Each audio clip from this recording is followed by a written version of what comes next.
100 days मालिकेच्या भागामध्ये आपण पाहिलं होतं की अजय निमाणे आणि शेलारला सांगतो, आपण धनंजय या जगात नाहीये असं गृहीत धरून हा केस सोडवूया.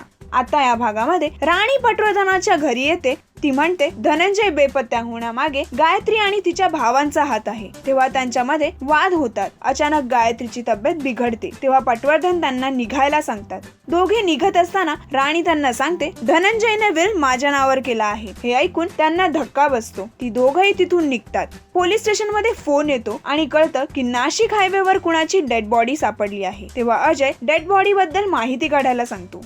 इथे राणी पटवर्धनांना विचारते, तुम्हाला विल बद्दल काहीच माहित नव्हतं? तेव्हा पटवर्धन नाही म्हणतात. राणी त्यांना सांगते, मी धनंजयला शोधून काढेन. अजय त्याच्या सरांना कळवतो की नाशिक हायवे जवळ डेड बॉडी सापडली आहे. तेव्हा त्याचे सर त्याला सांगतात, पुरावे भेटल्याशिवाय कुणालाही काही कळता कामा नये. राणी अजयला कळवते की आज धनंजयच्या ड्रॉवर मध्ये नाशिक टोलच्या पावत्या मिळाल्या. तेव्हा अजय तिला सांगतो, आम्हालाही तुम्हाला धनंजय बद्दल माहिती द्यायची आहे. अजय निमाळेला डेड बॉडीचे सर्व डिटेल्स मागवायला सांगतो. राणी वाघमारेला फोन करून सांगते, धनंजयचं नाशिकला येणं जाणं असल्यामुळे तुम्ही तुमच्या परीने काही माहिती काढा. इथे निमाणेंना फोन येतो की डेड बॉडीचे फोटोज मेलवर पाठवले आहेत. तेव्हा फोटोज बघून काही कळत नसल्यामुळे अजय शेलारला ब्लड सॅम्पल मागवायला सांगतो. आता पुढे काय होणार हे जाणून घेण्यासाठी पाहत रहा मराठी कट्टा. मराठी सिनेसृष्टीच्या ताज्या अपडेट्स व गॉसिपसाठी आमच्या चॅनलला सबस्क्राईब करायला विसरू नका.